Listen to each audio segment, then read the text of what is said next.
ನೀವು ತಗೊಳ್ಳೋ 99% ಅಲ್ಲಿ 3 ಜನ ಹುಡುಗರು ಅವ್ರ ಬಾಳ್ನ ಕಟ್ಕೊಬಹುದು ಅನ್ಸುತ್ತೆ. 35 ತಗೊಂಡ್ಬಿಟ್ರೆ ಸಾಕು, ಆರಾಮಾಗಿ ಯಾಕೆ ನಗಡಿಬೇಕು ಮಾರೆ. ರಕ್ಷಿತಾ ನನ್ನ ಫ್ಯಾನ್ಸ್. ನಾವು ಅವ್ರು ಕೋಪ ಪಟ್ರೆ ಅಲ್ಲ, ಅವರು ಕಿರ್ಚಾಡಿದ್ರೆ ಇಡೀ ಸೆಟ್ ಸೈಲೆಂಟ್ ಆಗುತ್ತೆ. ಆದ್ರೂ ಬೇಜಾರೇನಂದ್ರೆ ಸರ್ಕಾರಿ ನೋಡಿದ್ವಿ, ಏನು ಮಾಡ್ತೀಯ, ಆ್ಯಕ್ಟಿಂಗ್ ಮಾಡೋದು, ಆ್ಯಕ್ಟಿಂಗ್ ಬರೋದಿಲ್ಲ, ಮತ್ತೆ ಬಂದಿದೆ ಸ್ಕ್ಯಾಮ್. ಸ್ಕ್ಯಾಮ್ ಸಿಕ್ಕಾಕೊಂಡ್ರು ಸ್ಕ್ಯಾಮಲ್ಲಿ. ನಾನು ಅನ್ಕೊಂಡಂಗಲ್ಲ, ಇದು ಸ್ಕ್ಯಾಮ್ ದೊಡ್ಡದಾಗಿ ನಡೀತಿದೆ. ಹಾಯ್, ಎಲ್ರಿಗೂ ನಮಸ್ಕಾರ. ನೀವು ನೋಡ್ತಾ ಇದ್ದೀರಾ ನಮ್ಮ KFI. ನಾನು anchor Ranganath Gowda. So scam 1770 ಈ ಒಂದು ಮೂವಿ ಕನ್ನಡದಲ್ಲಿ ರಿಲೀಸ್ ಆಗೋದಕ್ಕೆ ರೆಡಿಯಾಗಿದೆ. ಏಪ್ರಿಲ್ 12ನೇ ತಾರೀಕು. ಆ ಮೂವಿನಲ್ಲಿ ಇಬ್ಬರು ಪಾತ್ರಧಾರಿಗಳು ನಟಿಸಿರುವಂಥವ್ರು ನನ್ನ ಜೊತೆಗಿದ್ದಾರೆ. ಸೊ ಮೊದಲನೇದಾಗಿ ಒಂದು ಹುಡುಗಿ ಇವ್ರಿಗೆ ಥ್ಯಾಂಕ್ಸ್ ಆಯ್ತಾ ಹೇಳಲಿಲ್ಲ, ಹಾಗೇನೆ ರಾಂಪ ಅವರು ಗಾಡಿ ಸಮೇತ ಹೇಳ್ಕೊಡ್ಲೇ ಇಲ್ಲ. ಸೊ ಲೆಟ್ಸ್ ವೆಲ್ಕಮ್ ಪ್ರವೀಣ ಅಂತ ಹೇಳಿ ಖ್ಯಾತಿ ಹೊಂದಿರುವಂತಹ ರಂಜನ್ ಅವ್ರನ್ನ. ನಮಸ್ಕಾರ. ನಮಸ್ಕಾರ. ಪ್ರವೀಣ ಅಂತಾನೆ ಫೇಮಸ್ ಆಗ್ಬಿಟ್ಟಿದ್ರಲ್ಲ ನೀವು. ಪ್ರವೀಣ ಅಂತಂದ್ರೆ ತಿರುಗಿ ನೋಡ್ತೀರಾ. ಓಕೆ. ಅಂಡ್ ಸೊ ಇವ್ರಿದ್ದ ಕಡೆ ಆಕ್ಟಿಂಗ್ ಖಚಿತ ಅಂಡ್ ಎಂಟರ್ಟೈನ್ಮೆಂಟ್ ಉಚಿತ, ಅವರೇನೆ ನಿಶ್ಚಿತ. ನಮಸ್ಕಾರ. ಎಲ್ಲ ಇಬ್ರು ಜೆನ್ಸಿ ಕಿಡ್ಸ್ಗಳು ನನ್ನ ಜೊತೆಗಿದ್ದಾರೆ. ನನಗೆ ಭಯ ಆಗ್ತಾ ಇದೆ. ನಾವು ಮಿಲೇನಿಯನ್, ಸೊ ಮಿಲೇನಿಯಲ್ ಆಗಿರೋದ್ರಿಂದ ಜೆನ್ಸಿ ಕಿಡ್ಸ್ಗಳ ಜೊತೆಗೆ ಬೆರಿತಾ ಇರ್ತೀವಿ, ಬಟ್ ಅಲ್ಪ ಸ್ವಲ್ಪ ಮಾತಾಡ್ತೀವಿ. ಅಷ್ಟೊಂದು ಡಿಫ್ರೆನ್ಸ್ ಇಲ್ಲ. ಇಲ್ಲ. Okay, fine. ನಾವು ಪೋಕೆಮಾನ್ ನೋಡ್ತಾ ಇದ್ವಿ, ನೀವು ಡೋರೆಮಾನ್ ನೋಡ್ತಾ ಇದ್ದೀರಾ ಅಷ್ಟೇ. Well, so scam 1770. ಸೊ ಯಾರೆಲ್ಲ ಸ್ಕ್ಯಾಮ್ ಮಾಡಿದ್ದಾರೆ ನಿಮ್ಗೆ ಆಕ್ಚುಲಿ ಎಜುಕೇಶನ್ ಅಲ್ಲಿ? ಡೈರೆಕ್ಟರ್ ಸ್ಕ್ಯಾಮ್ ಮಾಡ್ತಿದ್ದಾರೆ, ಡೈರೆಕ್ಟರ್ ಸ್ಕ್ಯಾಮ್ ಸಾರಿ ಮಾಡ್ತಿದ್ದಾರೆ. ಓಕೆ. ಸೊ ಪ್ರವೀಣ ಹೇಳಿ, ಅಂದ್ರೆ ರಂಜನ್ ಹೇಳಿ, ಯಾವ ರೀತಿಯಾದಂಥ ಪಾತ್ರ ನಿಮಗೆ ಇದರಲ್ಲಿದೆ? ಸೊ ಕಂಪ್ಲೀಟ್ ಟ್ರೈಲರಲ್ಲಿ ನೋಡಬೇಕು ಅಂತ ಹೇಳಿದ್ರೆ ಪೂರ್ತಿ ನಿಮ್ಮನ್ನೇ ಹೈಲೈಟ್ ಆಗಿ ತೋರಿಸಿದ್ದಾರೆ. ಸೊ ಹೀರೋ ಅದ ಪ್ರವೀಣ? ಹೀರೋ ಅಂತಲ್ಲ, ಅದು ಅಂದರೆ ಒಂದು ಪಾತ್ರ, ಒಂದು ಸೀರಿಯಸ್ನೆಸ್ ಇರುವಂಥ ಒಂದು ಪಾತ್ರ ಸಿಕ್ಕಿದೆ. ಮತ್ತು ಅಲ್ಲಿ ನೀವು ನನ್ನನ್ನು ಈಗ ನಾನಾಗಿರೋದು ನನ್ನ ಆಪೋಸಿಟ್ ಅಂತ ಹೇಳ್ತಾರಲ್ಲ, ಸೊ ಅದು ತುಂಬ ಕಲಿತಾನೆ, ಇವನು ತುಂಬ ಚುರುಕಾಗಿರ್ತಾನೆ, ಎಲ್ಲರ ಹತ್ರ ಮಾತಾಡ್ತಾ ಇರ್ತಾನೆ. ಸೊ ಅಂತ ಒಂದು ಪಾತ್ರ ಸಿಕ್ಕಿದೆ. ಓಕೆ. ಅಂಡ್ ಸೆಟ್ ಅಲ್ಲಿ ನೀವು ಮಾತಾಡಬೇಕಾದ್ರೆ ತುಳು ಬರ್ಕೊಂಡ ನಿಮ್ಗೆ? ತುಳು ಬರ್ಕೊಂಡ್ರೆ ಮಸ್ತ್ ಅಷ್ಟೇ ಬರೋದು ನನಗೆ. ಓಕೆ. ಅವ್ರಿಗೆ ಹೇಳ್ಕೊಟ್ರಾ? ಏನು ನಾರ್ಮಲ್ ಮಂಗ್ಳೂರ್ ಲ್ಯಾಂಗ್ವೇಜ್ ಕಲ್ತ್ಕೊಳಕ್ಕೆ ಎಷ್ಟೊಂದು ಟೈಮ್ ಆಗಿದೆ ನನಗೆ. ವರ್ಕ್ಶಾಪ್ ಟೈಮ್ ಅಲ್ಲಿ ವರ್ಕ್ಶಾಪ್ ಮಾಡಿದೆ ಒಂದು 4 ದಿನ. ಸೊ ಪ್ರಾಕ್ಟೀಸ್ ಮಾಡ್ಬೇಕಾದ್ರೆ ನಂಗೆ ಬೆಂಗಳೂರು ಸ್ಲ್ಯಾಂಗ್ ಬರ್ಬೇಕು ಈ ಸಿನಿಮಾಕ್ಕೆ. ನಂಗೆ ಬೆಂಗಳೂರು ಸ್ಲ್ಯಾಂಗ್ ಬರ್ತಾ ಇಲ್ಲ, ಮಿಕ್ಸು ಆಚೆ.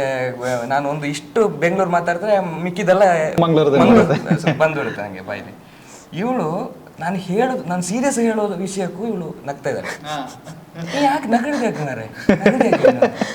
ಡೈಲಾಗ್ ಅದು ಫುಲ್ ಆಕ್ಸೆಂಟ್ ಬೇರೆ, ಅದು ಎಂಟೈರ್ ಲ್ಯಾಂಗ್ವೇಜೇ ಬೇರೆ ಅಲ್ಲ. ಸೊ ಫಸ್ಟ್ ಟೈಮ್ ಕೇಳಿದಾಗ ನನ್ಗೇನು ಅರ್ಥನೂ ಆಗ್ತಾ ಇರಲಿಲ್ಲ. ಐ ವಾಸ್ ಲೈಕ್ ಸಾರಿ ಏನು ಹೇಳ್ತದೆ ಹಾಗೆ ಅಂತ. And then eventually serious dialogues ಹೇಳೋವಾಗ್ಲೂ ಅದು ನಗು ಬಂದ್ಬಿಡ್ತಾ ಇತ್ತು, ಬಿಕಾಸ್ ಅದು ಫುಲ್ ಡಿಫ್ರೆನ್ಸ್ ಇದೆ ಅಲ್ಲ, ಆ್ಯಂಡ್ ವೆರಿ ಫಾಸ್ಟ್ ಆಲ್ಸೋ, ಅರ್ಥನೇ ಆಗ್ತಾ ಇರಲಿಲ್ಲ. ಆಮೇಲೆ slowly like he cot up.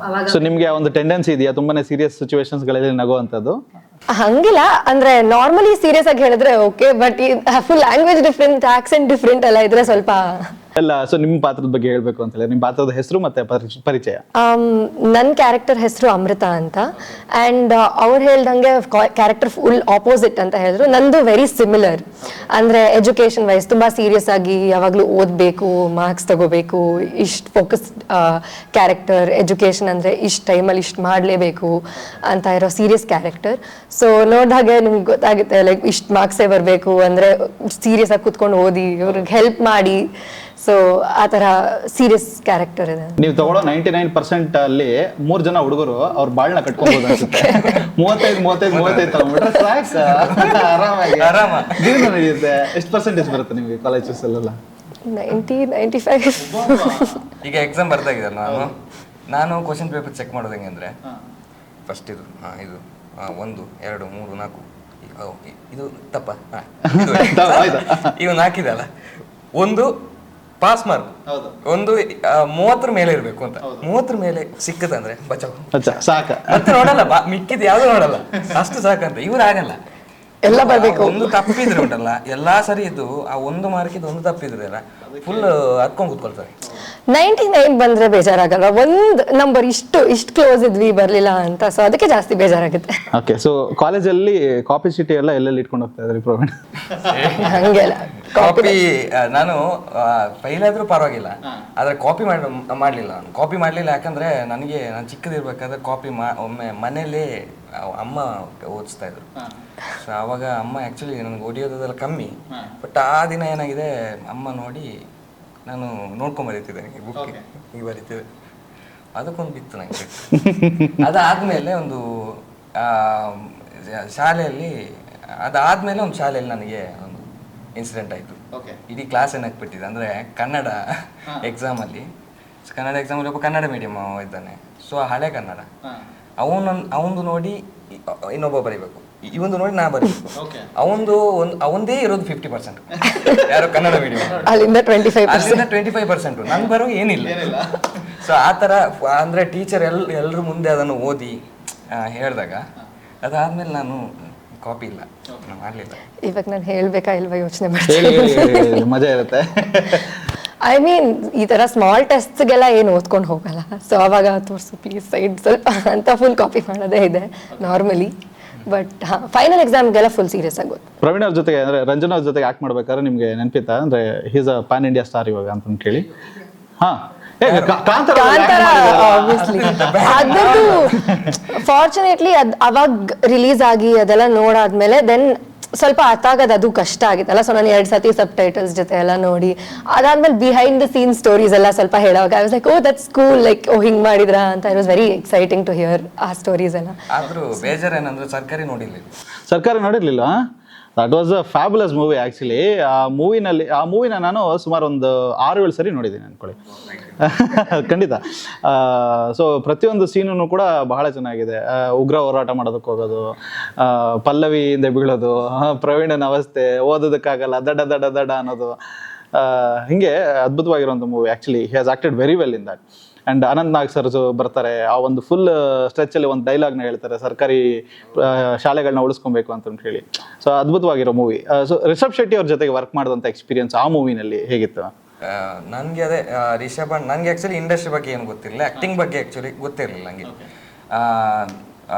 ಈಗಲೂ ಹೇಳ್ತೇನೆ, ನನಗೆ ಯಾರಾದರೂ ಹೇಳ್ಕೊಟ್ರೆ ನಾನು ಮಾಡ್ಲಿಕ್ಕೆ ಆಗ್ತಾ ಇರೋದು.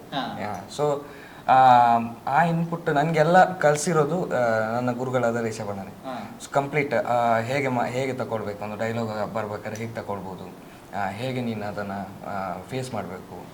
ಸೊ ಇದೆಲ್ಲ ಕಲಿಸಿಕೊಟ್ಟಿದ್ದು. ಈವನ್ ನನ್ನ ಲೈಫಲ್ಲಿ ಸಹ ಗೈಡ್ ಮಾಡ್ತಾ ಇರೋದು ಅವರೇ ಆ್ಯಕ್ಚುಲಿ. ಯಾವುದು ಓದಲಿಕ್ಕೆ ಏನು ಮಾಡು, ಈ ಥರ ಲೈಫಲ್ಲಿ ಈ ಥರ ಲೀಡ್ ಆಗು ಅಂತ ಹೇಳ್ಕೊಡೋದು ಅವರೇ.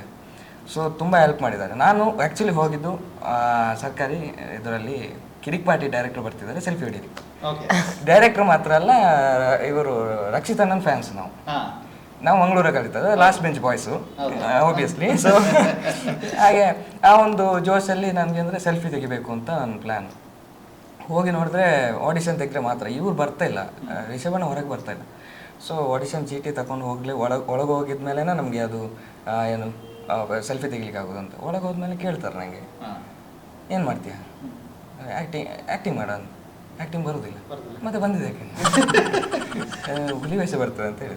ಹುಲಿ ವೇಷ ಕುಂದಾದ್ಮೇಲೆ ಇವರಿಗೆ ಆ್ಯಕ್ಚುಲಿ ಪ್ಲ್ಯಾನ್ ಇತ್ತು ಅಣ್ಣನಿಗೆ, ಇವನು ಪ್ರವೀಣ ಇವನು ಯಾಕೋ ಓಕೆ, ಯಾಕಂದ್ರೆ ಮಾತಾಡ್ಲಿಕ್ಕೂ ಸರಿ ಬರ್ತಾ ಇಲ್ಲ ಇವನಿಗೆ, ಆಚೆ ದಡ್ಡನ್ ಥರನೇ ಇದ್ದಾನೆ, ರಿಯಲ್ ದಡ್ಡನಾಗಿದ್ದಾನೆ. ಸೊ ಇವನು ಕ್ಯಾಚಪ್ ಮಾಡಿದ್ರೆ ಆಗ್ಬೋದು ಅಂತ ಆ ಥರ ಇದ್ದಾರೆ. ಸೀರಿಯಸ್ ಹೇಳಿದ್ರೆ ಆ ಆಡಿಷನಲ್ಲಿ ಪಕ್ಕಾ ರಿಜೆಕ್ಟೆಡ್ ಪರ್ಸನ್ ಅಂತ ನಾನು, ಪಕ್ಕ ಅದರಲ್ಲಿ ಯಾವುದೇ ಡೌಟ್ ಇಲ್ಲ. ಬಾಕಿದ್ದವರಾದರೆ ಅಟ್ಲೀಸ್ಟ್ ಆ್ಯಕ್ಟ್ ಮಾಡಿದ್ದಾರೆ, ನಾನು ಆ್ಯಕ್ಟು ಮಾಡಿಲ್ಲಲ್ಲ, ಅಲ್ಲಿ ಆ್ಯಕ್ಟಿಂಗ್ ಬರಲ್ಲ ಅಂದೆಲ್ಲ. ಸೊ ಆ ಥರ ನನಗೆ ಆಡಿಷನ್ಸ್ ವರ್ಕ್ಶಾಪಲ್ಲಿ ಪ್ರಾಕ್ಟೀಸ್ ಮಾಡ್ತಾ ಇರಬೇಕಾದ್ರೆ ಸಿನಿಮಾ ಬಗ್ಗೆ ಒಂದು ಆಸೆ ಮೂಡಿ ಬರ್ತದೆ. ಅಂದರೆ ಎಲ್ರಿಗೂ ಆಸೆ ಇರುತ್ತೆ ಸಿನಿಮಾ ಇಂಡಸ್ಟ್ರಿ ಅದು ಇದು, ಬಟ್ ನನಗೊಂದು ಭಯ ಇದೆ ಕ್ಯಾಮರಾ ಮುಂದೆ ಹೇಗೆ ಫೇಸ್ ಮಾಡೋದು. ಸೊ ಅಣ್ಣ ಆ್ಯಕ್ಚುಲಿ ಹೇಗಂದರೆ ತುಂಬ ಕೂಲಾಗಿ ವರ್ಕ್ ಮಾಡಿಸೋರು ಎಲ್ಲರಿಗೆ ಸಹ. ನಾನು ಪರ್ಟಿಕ್ಯುಲರ್ ಆಗಿ ಅಲ್ಲ, ಎಲ್ಲರಿಗೂ ಅಷ್ಟೇ, ಏನು ತುಂಬ ಸಿಟ್ಟು ಕೋಪ ಮಾಡಿಕೊಂಡು ಮಾಡ್ತಾ ಇಲ್ಲ. ಅವ್ರ ಕೋಪ ಬರೋದು ಒಂದು ಅದು ಎಲ್ರಿಗೂ ಬರೋ ಥರ ಒಂದು ಕ್ಷಣಕ್ಕೆ ಬರುತ್ತೆ, ಟಕ್ಕಂತ ಹೋಗುತ್ತೆ ಅವರಿಗೆ. ಅವ್ರು ಹೆಂಗಿರ್ತಾರೆ ಅಂದರೆ ಜೋಶ್ ತುಂಬಿಸ್ತಾರೆ ಒಂದು ಸೆಟ್ಟಲ್ಲಿ. ಈಗ ಎಲ್ಲ ಅವ್ರು ಕೋಪ ಪಟ್ಟರೆ ಅಲ್ಲ, ಅವರು ಕಿರ್ಚಾಡಿದ್ರೆ ಇಡೀ ಸೆಟ್ ಸೈಲೆಂಟ್ ಆಗುತ್ತೆ. ಆ್ಯಂಡ್ ಸೈಲೆಂಟ್ ಆಯಿತು, ಜೋಶ್ ಇಲ್ಲ. ಅಂತ ಆಗುತ್ತೆ. ಅದು ಅವ್ರಿಗೆ ಗೊತ್ತು. ಸೊ ಅವ್ರು ಏನು ಮಾಡ್ತಾರೆ, ಏನೋ ಬೈದ್ರು ಶೂಟಿಂಗಲ್ಲಿ ಇದೆಲ್ಲ ಮಾಮೂಲಿ ಬರೋ ರೆಡಿ ರೆಡಿ ರೆಡಿ ಅಂತ ಎಲ್ರಿಗೂ ಜೋಶ್ ತುಂಬಿಸ್. ಅವ್ರು ಆ ಜೋಶಲ್ಲಿ ಇರಬೇಕಾದ್ರೆ ನಮ್ಗೆ ಅನಿಸುತ್ತೆ ನಾವೇನು ಮಾಡಲಿಲ್ಲ, ನಮ್ಗೆ ಇಷ್ಟು ಸುಸ್ತಾಗ್ತಿದೆ ಅಂದರೆ ಅವ್ರು ಅಷ್ಟು ವರ್ಕ್ ಮಾಡ್ತಾ ಇದ್ದಾರೆ. ಸೊ ನಾವು ವರ್ಕ್ ಮಾಡಬೇಕು, ಇದೆಲ್ಲ ಸುಸ್ತು ಅಂತೇಳಿ ನಮಗೂ ಅದು ತೋರುತ್ತೆ. ಸೊ ಇದು ಅವ್ರು ಕೊಟ್ಟಿರೋ ಜೋಶ್. ಈವನ್ ಇನ್ ಕಾಂತಾರ ಆಲ್ಸೋ ನನಗೆ ನೋಡಿ ನನ್ನ ಡೈರೆಕ್ಷನ್ ಡಿಪಾರ್ಟ್ಮೆಂಟಿಗೆ ಬರ್ಲಿಕ್ಕೆ ಕಾರಣನು ಅಣ್ಣನೇ. ಸೊ ಡೈರೆಕ್ಷನ್ ಡಿಪಾರ್ಟ್ಮೆಂಟ್ ಕಲಿ, ಸೊ ಈ ಥರ ಕಲಿ, ಕ್ಯಾಮರಾ ನನಗೆ ಆ್ಯಕ್ಚುಲಿ ಕೆಲಸ ಕೊಟ್ಟಿಲ್ಲ ಅಲ್ಲಿ, ಹೇಳ್ಕೊಡ್ತಾರೆ. ಇದು ಅಂದರೆ ಇದು ಲೆನ್ಸು, ಈ ಲೆನ್ಸು, ಮೈಕ್ರೋ ಲೆನ್ಸು, ಆ ಥರ ಝೂಮು ಅದು ಇದು ಅಂತ ಹೇಳ್ಕೊಡ್ತಾರೆ. ಸೊ ಕೆಲವೊಂದು ನನಗೆ ಎಲ್ಲ ಕಲಿಸ್ತಾ ಇದ್ದಾರೆ ಈಗ. ಸೊ ಗುರುಗಳು ಇಸ್ ಬೆಸ್ಟ್ ಬೆಸ್ಟ್. ವೆಲ್, ಇವಾಗ ಒಂದು ಕ್ವಿಕ್ ಆಗಿ ಒಂದು ಆಡು ಆಟ ಆಡ ಅಂತ ಹೇಳಿ ಒಂದು ಗೇಮ್ ರೌಂಡ್ ಇರುತ್ತೆ. ಓಕೆ, ಒಂದು ಕೆಲವೊಂದು ಸಿಲ್ಲಿ ಪ್ರಶ್ನೆಗಳನ್ನ ಕೇಳ್ತೀನಿ, ಲೆಟ್ಸಿ ತರಲೆ ಆಗಿ ಉತ್ತರ ಕೊಡಬೇಕಾಗತ್ತೆ. ಓಕೆನಾ? ಹಾಂ, ರೆಡಿನಾ? ಎಸ್, ಇವಾಗ ಆಡು ಆಟ ಆಡಲ್ಲಿ ಮೊದಲನೇ ಪ್ರಶ್ನೆ, ಇಬ್ಬರಲ್ಲಿ ಯಾರು ಬೇಕಾದ್ರೂ ಹೇಳ್ಬೋದು. ಓಕೆ, ನೀವು ಸ್ಕ್ಯಾಮ್ ಅಂತ ಹೇಳ್ಬೋದು, ನೀವು 1770 ಅಂತ ಹೇಳ್ಬೋದು. ಬಜರ್ ಅದು ನಿಮಗೆ.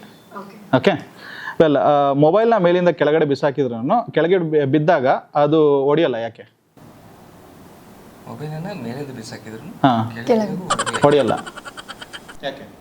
1770 ಸ್ವಿಮ್ಮಿಂಗ್ ಪೂಲಲ್ಲಿ ಹಾಕಿದ್ರೆ ಇಟ್ ವೋಂಟ್ ಬ್ರೇಕ್. ಇಲ್ಲ, ಮೊಬೈಲ್ ಹಾಳಾಗುತ್ತೆ. ಹೌದಾ? ಮೊಬೈಲ್ ಹಾಳಾಗುತ್ತಲ್ಲ, ಮೊಬೈಲ್ ಹಾಳಾಗಲ್ಲ. ಹಾಳಾಗುತ್ತೆ but it won't break. No, ಮುರಿದೋಗಲ್ಲ ತಾನೆ. ಬೇರೆ ಬೇರೆ ಏನಾದ್ರೂ ಸ್ಕ್ಯಾಮ್ ಸ್ಕ್ಯಾಮ್ ಸಿಕ್ಕಾಕೊಂಡ್ರು ಸ್ಕ್ಯಾಮ್ ಅಲ್ಲಿ. ಇದು ಬೆಡ್ ಅದೇ ಇದು ಮೇಲಿಂದ ಕೆಳಗಡೆ ಬಿಸಾಕಿದ್ರು ಮೊಬೈಲ್ ಹೊಡೆಯಲ್ಲ, ಯಾಕೆ? Dummy mobile. ವ್ಯಾಕ್ಯೂಮ್ ಅಲ್ಲಿ ಹಾಕಿರ್ಬೋದು. ಅಯ್ಯೋ, ತುಂಬಾ ಫಿಸಿಕ್ಸ್ ಕೆಮಿಸ್ಟ್ರಿ ಎಲ್ಲ.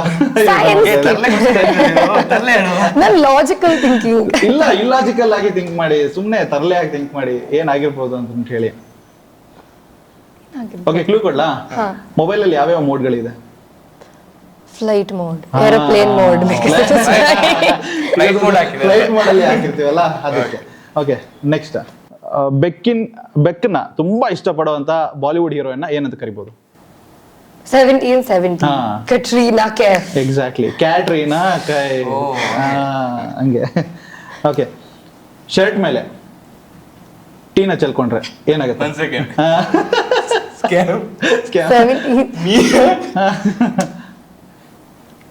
ಬೆಕ್ಕಿಗೆ ಇಷ್ಟಪಡುವಂತ ಇನ್ಕಾಗ್ನಿಟೋ ಮೋಡ.